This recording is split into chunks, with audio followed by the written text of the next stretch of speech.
Welcome back to another episode of the Next Is Now podcast. This is Max Feldman, and I'm looking forward to getting into today's episode. Shortly here, I'm going to have Eric Hamford joining me, and we are going to be breaking down all things from this past weekend's USAB Junior National Team Minicamp in Phoenix, Arizona, where 65 of the top prospects across 2025, 2026, and 2027 were in the building. We're going to be going through a bunch of superlatives from the biggest surprises to the most dynamic guys in the building and a whole lot more. Thank you for tuning in. Let's get into it.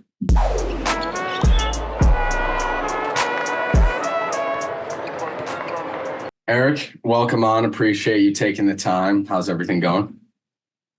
Things are going well. I'm happy to be back. It's been a minute since I've been on one of these.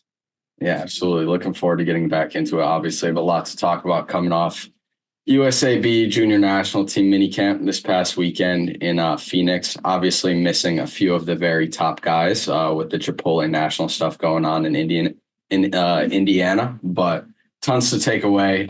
Great to get eyes on a ton of different guys from 2025, 26, and 27, obviously, especially around other high-level guys in a setting like this. So we're going to be going through a few superlatives, just a rundown of them. First, we're going to do most impactful two-way player. We're going to do biggest surprise, most dynamic offensive threat, best defensive player, most impressive developments, and then the last but not least, we'll go 2027, who made the most noise. So first, we'll start with most impactful two-way player. What do you have there? One guy that I really liked, Hudson Greer. I thought Hudson was really good offensively, made a lot of shots, played with a ton of energy. In this type of setting, you want to see guys who are really going to bring it on both sides. And you're looking for guys who are showing those leadership qualities, right? That's something that USAB really values. And it puts kids in positions where they may not always be used to bringing some of those intangibles. Similar to you mentioning how, we were lacking some of the top dogs that we've had in the past, the AJs, the Coopers, guys like that. I was looking for some guys who would step up and fill that void. I thought Hudson was absolutely one of those guys. I think he was a guy who came into it thinking, I want to be one of the alphas and kind of be the leader of the pack. And I think that's exactly what he did. Yeah, absolutely. I think that's a great one. Definitely one of the biggest names coming off the weekend, just with everything he did. Like you said, came in with a ton of confidence, and it's hard to miss guys like that because probably easy to take a backseat in a setting like this when all these guys are the best players on their high school teams and touted as 5 stars and everything like that. But I felt like he came in with something to prove and kind of got right to it and was confident all throughout the weekend. A guy like that for me, have a few guys here, but start with Brandon McCoy Jr. Probably came in with the biggest reputation among the guys there. And you could see he came out with a ton of confidence. He seemed really, really comfortable around that level of talent. And I think, like, talking about him in general, one of the best two-way players in the country with just everything he can do on both sides of the floor. Thought he brought a ton of energy on the defensive end, and then offensively, like, you can see him starting to make strides as a playmaker and ability to do different things. But his bread and butter is going to be able to score the ball, can really fly in transition, everything like that. So thought he really stepped up to the plate and was consistent all throughout the weekend. I had 2 other guys in this category. I'll bring them up. Don't know if you had them. Deron Rippey Jr. was the first one. Thought he had an outstanding weekend. Just was a handful to keep out of the paint all throughout. Seemed like he was always in attack mode, and then defensively, like, gave guys a ton of trouble. With those game sets, they play a ton of different games, like 10 minutes long, and you can see guys start to get tired throughout the weekend, but he was full attack mode every time, pressuring the ball, getting steals, really making guys uncomfortable. And then in a similar vein, also had Kingston Flemings. Thought he had a great weekend, pressuring the ball defensively, getting downhill, making decisions. And I think, like, probably the most poised, polished, true point guard decision maker that was in the building. And you could see definitely came in with something to prove. I think both those guys for sure.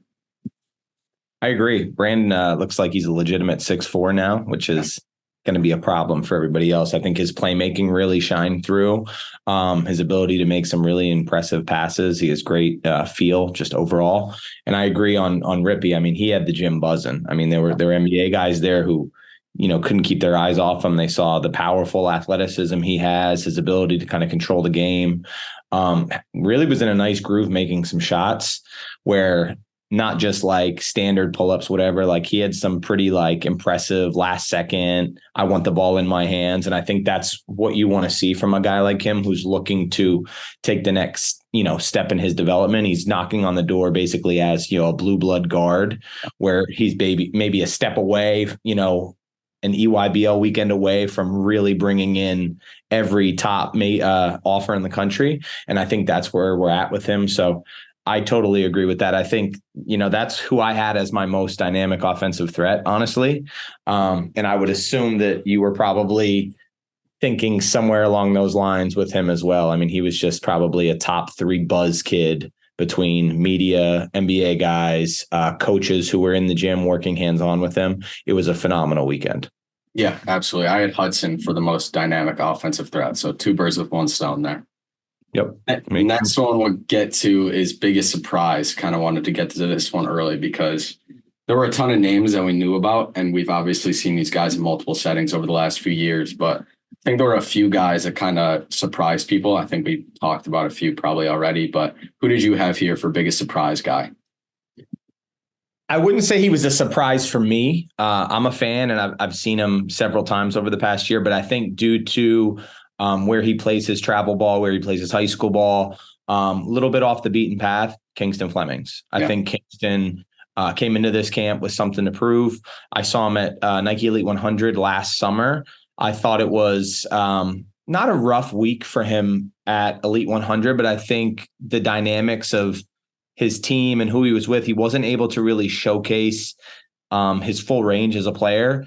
At USAB, I think it really shined through exactly who he is. And there's an argument to be made that he's the top point guard in that class. I don't know if you're all the way there yet on that, but there's no doubting based on him doing it on the biggest stage here that he is another guy who is going to be knocking on the door as, the breakout guy this upcoming AAU season.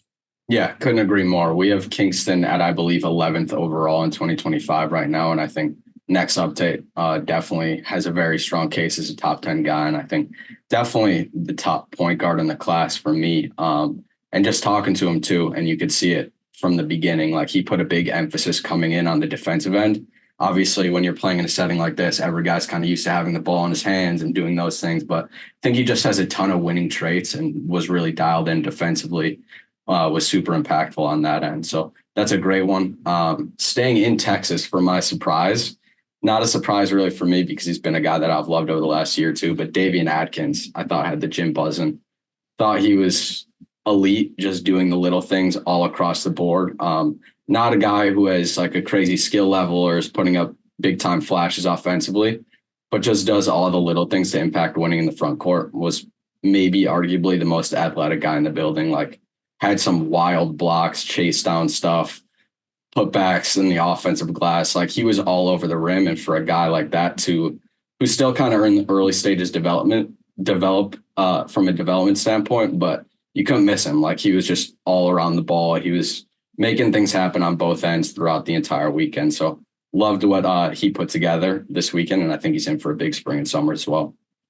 Absolutely. I mean, he wasn't best defensive player, which is, I know, a category that we wanted to talk about, but I did have him slotted in that spot for me based on the flash plays. Yeah. Like you said, right? Like there wasn't a ton he was doing offensively. I think he's got a ways to go, but similar to what we've said about some of the younger guys, when it's your first time at a USAB camp with this level of talent, sometimes you have to have that 1 or 2 day adjustment learning curve of getting used to how to play around all this talent, everyone else in the building. And I think sometimes you have to decide like, okay, who am I as a player? What can I bring and put myself in a position to really succeed at the highest level? And I think for him, he knew physical traits, defensive ability. Let me focus on that. And doing some of the things that he did on the defensive end definitely put him in that category. Absolutely. Felt like a lot of guys come in there trying to swing for the fences and put up big points and kind of showcase their skill set. But like you said, came in, did the little things, rebounded, and the motor was just around the clock. He was always working hard throughout the entire weekend. So it was definitely a big one for him. Next one we'll go to is most dynamic offensive threat. I know you talked a little bit about some of the guys that might fit this category, but anyone else fit this one for you? I think there was some really good flash plays from Taj Ariza too. he was another guy that it's like when he's doing the things that he's capable of doing, there's very few guys in the country, regardless of class, who can do what he does because he makes it look so effortless and so easy. I think for him, it's okay, bringing it on every play, staying locked in, focused. But he was really impressive to me, especially on that last scrimmage day on Sunday. I think he shows exactly how high his ceiling is sometimes when he really gets in a groove. Yeah, that's a great one. Like you said, I thought he finished the weekend on an awesome note. Just kind of did a little bit of everything, was making shots. It's all over the glass. The motor was running hot. Thought he had a really nice finish to the weekend against some of the younger guys when it felt like he was a little bit more comfortable and confident. Mine and the most dynamic offensive threat was Pete. I think obviously has a ton of experience with USAB. He's played a ton of high-level competition. Like a guy that came in, was an alpha from the jump. Obviously, no matter where he's playing, he's just a matchup nightmare with just how physical and strong, and his mid-range game, his ability to get to the line and just do a little bit of everything offensively inside the arc. Thought he was just a handful. And obviously we don't really have stats, but I would imagine through game sets, he was probably the leader in points, rebounds, and free throw attempts, everything like that. So thought he was awesome once again. Let's go to best defensive player on the other side of the floor. What do you think there?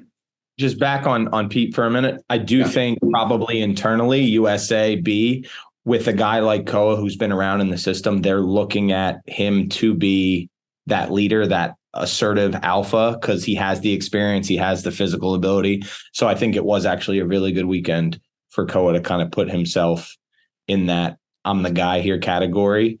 And I think that's exactly what they were looking for. Defensively, like I said, Adkins was my biggest takeaway. Like it was the first time I've seen him live. You were the one that I believe, put me on to him, and I was kind of like, okay, let's see what this is all about.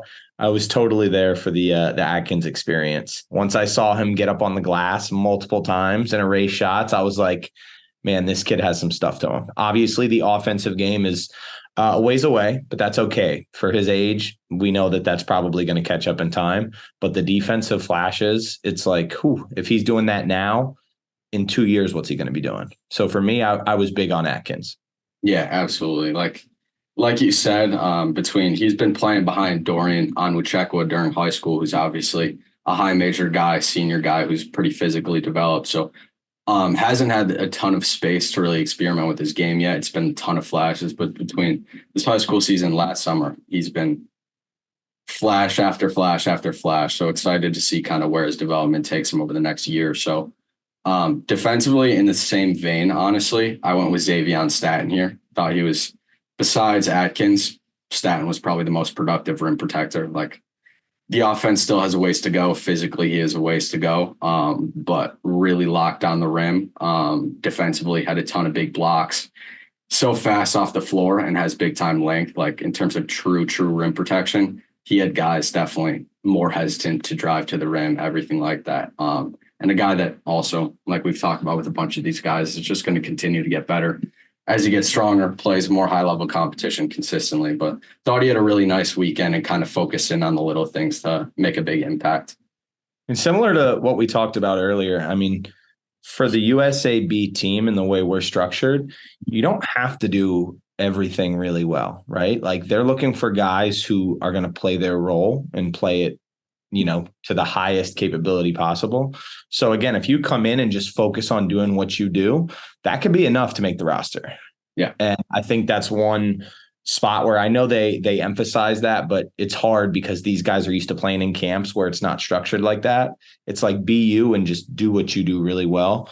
And defensively, those were two guys that, hey, they didn't try to do too much. They did exactly what they were brought there for.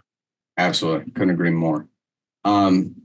Second to last one, let's do most impressive development. So guys getting better, whether it's from the last USAB minicamp to this high school season to last summer, who are some guys that kind of popped in terms of growth?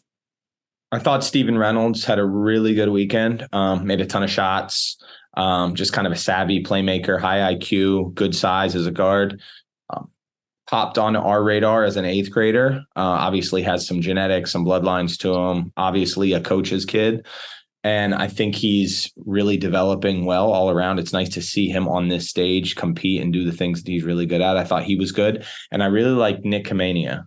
I thought he was also awesome as just like a versatile connector who was not only making some shots and doing some things offensively, but the way his game is predicated on getting other people involved, playing unselfish. And I think if you asked a bunch of his teammates, he's exactly the type of guy that you want on your team, because he's just always willing to make the winning play, whether it's him taking the shot or him putting people in positions to succeed. Yeah, absolutely. Both good ones for Stevie specifically too. It's like not a guy, even especially within 2026, that I think is very well known nationally quite yet, but think he belongs definitely in that mix. Just like maybe doesn't have the pop or athleticism or like crazy skill level that some of these other guys do, but just knows how to get the job done, really knows how to score, like create space in a ton of like advanced ways that I think are going to translate. And then Nick Kamenia too, I think is a great one. Like his polish and skill level just jump off the page. Just like really knows how to play the game at a really high level. Doesn't have the athleticism or kind of tools that some of these other elite guys do. But I think he very much belongs in the mix as like a top 20 guy in 2025, just because of how his skill level and his everything that he does translates to the next level and beyond. For me, in terms of developments, I'll start with Chris Senack Jr. Was a guy who has big time tools, like has been on the radar now for about a year or so, but I came away impressed with just how he's starting to think the game at a more mature level now. Like has the tools, athleticism, that's all there. That's hard to miss, honestly. But Is he bigger now? Like he looked physically bigger.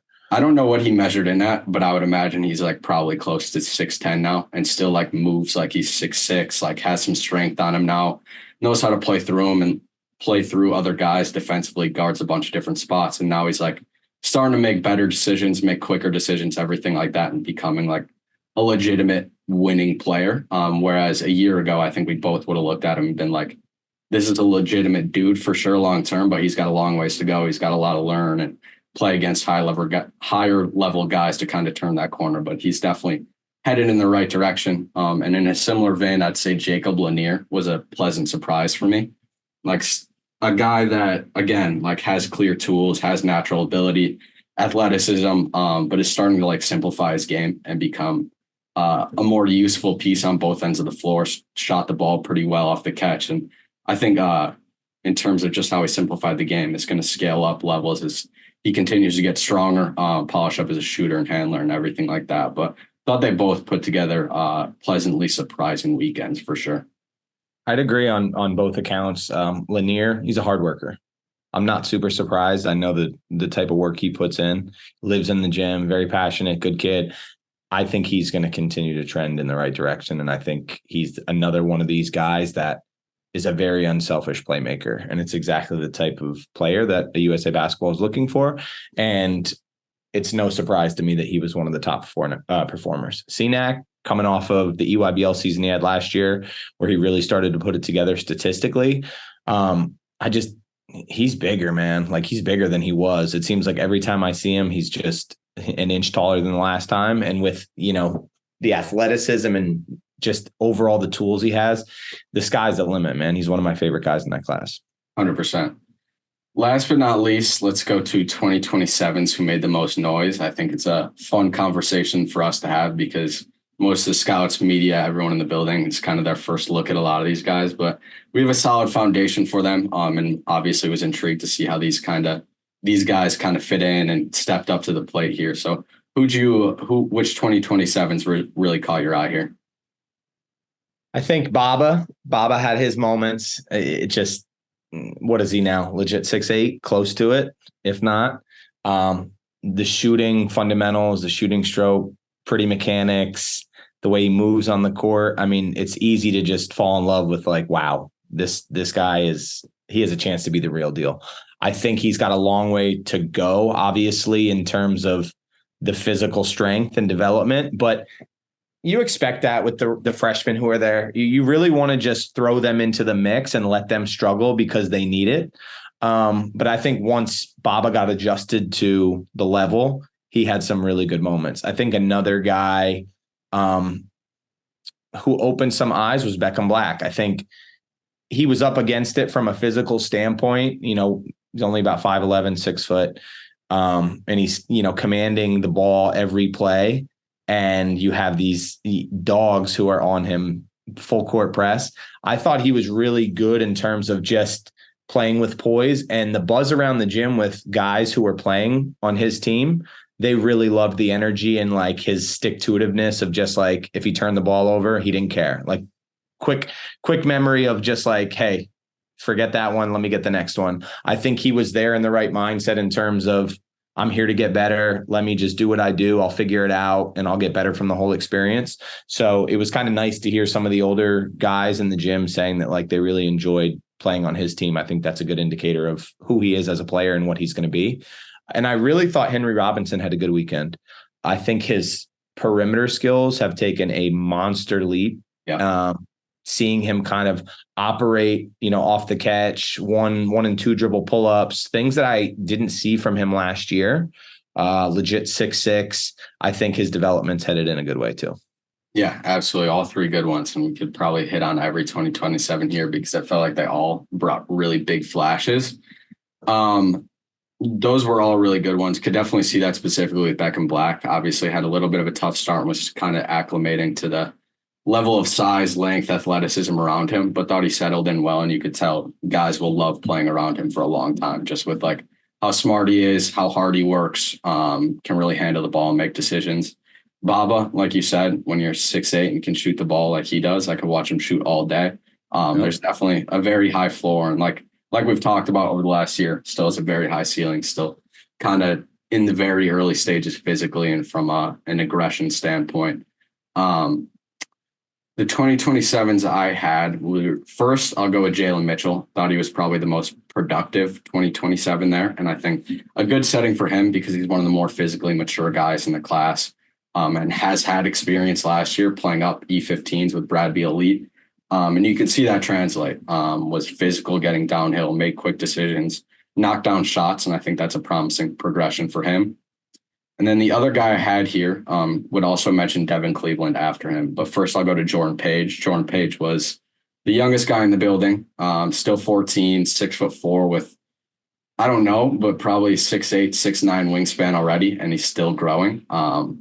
But it was an awesome setting to see him put together a really big high school season in North Carolina. I think he's a guy that for us was even unknown coming into the high school year, and he's already top 10 in the class, just watching everything from this past year. And I think the eye test, seeing him in person for the first time, is just going to continue to climb. And this, like the ceiling is nowhere in sight for him. Showed big flashes on the offensive and defensive end. Twitchy, athletic, knows how to score the ball at multiple levels. So he's going to be a very fun one to track moving forward. And then lastly, Devin Cleveland, who put together a massive last day. Seeing Devin each step of the way, like he's a guy that very momentum based. Like once he gets things going, he sees one shot going down, then he's going to get a steal on the other end. He's going to get a leak out in transition, then hit another three. Like when he gets things rolling, he's a ton of fun to watch. And it was cool to see scouts, media talking about him a bunch because definitely one of the more entertaining players in the class and has a ton of firepower on both ends. I don't think it's a coincidence that we're talking about a bunch of guys, especially on the younger side, who got things going on that last day. Yeah. I think that's kind of the developmental learning curve of being there and taking a day or two to settle in. And then you actually see what some of these guys are made of. I think Devin was a great example of a kid who, you know, maybe sometimes they don't know if they necessarily deserve to be there at first. And then all of a sudden it's like, no, I could be here. I should be here. Let me settle in and play my game. Like you said, once he hits a few shots, all of a sudden the confidence starts going up. With Page, man, I just want to see what he looks like in a year. Yeah. Like 1 year from now, it could be scary going into this AAU season.